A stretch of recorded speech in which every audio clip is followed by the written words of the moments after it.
business, fundamentally you need to use whatever it is that you have.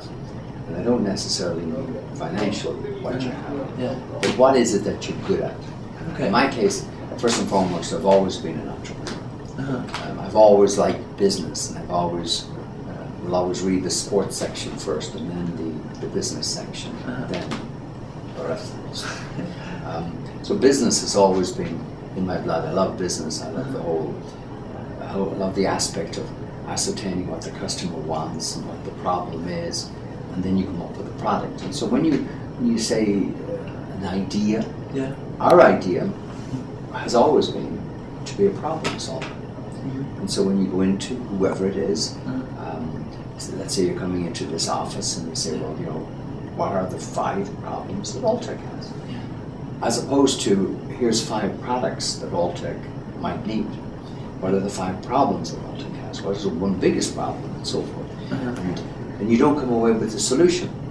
You come away and say, let me work on that, and then perhaps you come back with a solution. So we've always been problem solvers. And I can list any number of our products. Sure. They've all come from solving a problem. I'm not an animal nutritionist. I didn't grow up on a farm.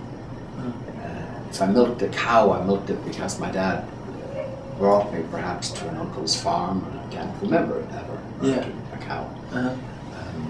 I didn't learn to ride a horse, so I'm not an agricultural guy. So what am I doing in an agricultural industry?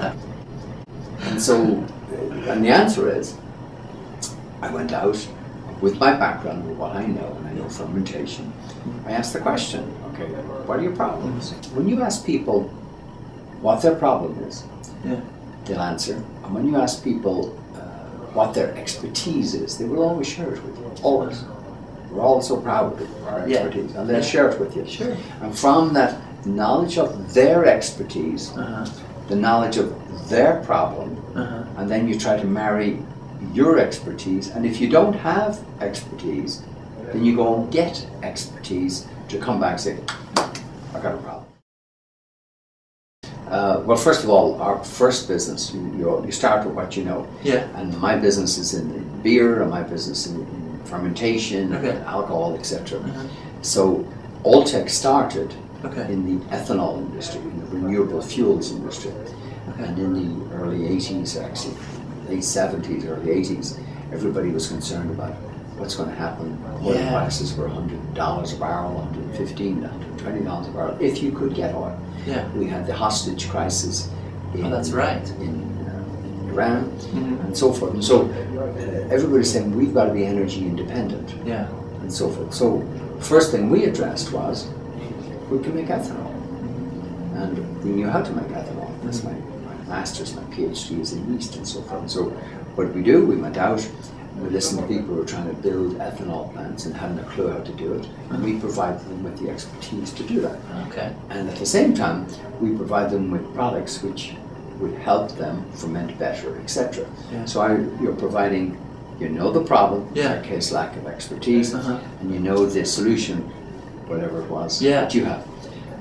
But the transition, entrepreneurs have to be able to change ship midstream if necessary. Absolutely. And not get wedded to what you're doing, and you look to the future. And so in the after about 2 or 3 years, I said, I'm not so sure that this renewable fuel thing is going to go the way I think it's going to go. And I was right. It went up, and some of the big guys stayed in it, but it was a further 20 years before in fact it came back. So what do we do in the meantime? Well, I'm out in the field, I'm out in the agricultural area. I start calling on feed companies, they're making feed, you ask the question, what do you do? And so you get their problem, and then I see how